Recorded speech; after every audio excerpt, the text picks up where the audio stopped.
L'evento di oggi si inserisce in un programma che possiamo definire un programma sperimentale, sicuramente non codificato. È un'idea che arriva attraverso un gruppo di lavoro di un'associazione che si chiama COCAI,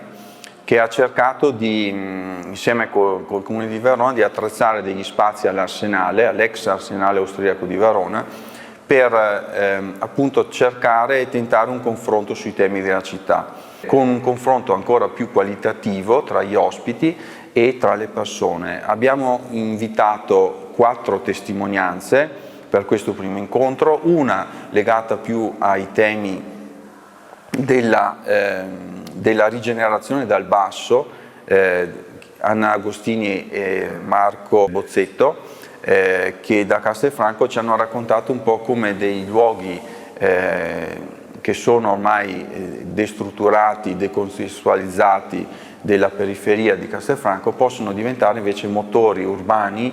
di rigenerazione sociale, lavorativa e anche culturale. Poi abbiamo proseguito con Chiara Spinato, che ci ha raccontato l'esperienza di ANCI e del Health City Institute, che cerca di collegare il tema della salute con il tema del miglioramento della città pubblica,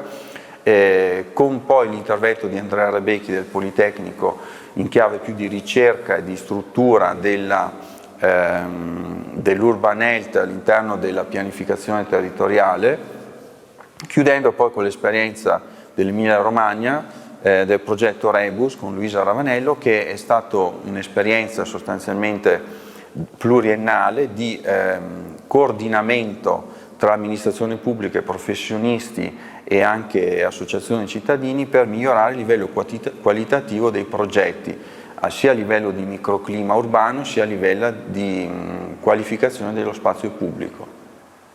Questo incontro ha avuto sostanzialmente 2 parti, una di presentazione di alcuni temi e una invece di partecipazione più diretta. Il tema qual era? Era la città sensibile. Si parte da questo tema per affrontare attraverso dei momenti i temi che ci sono nella città. Quindi uno è questo, quindi una città che crea stimoli, una città che crea un miglioramento per le persone, una città che dovrebbe cercare di iniziare a cogliere tutti i momenti, i tempi, gli spazi, i luoghi per migliorare il benessere delle persone. Questa cosa ovviamente prevede tutta una serie di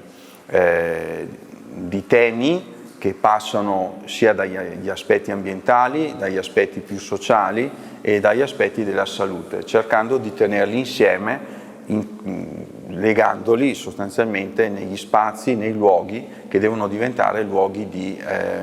miglioramento della città e dei suoi fruitori.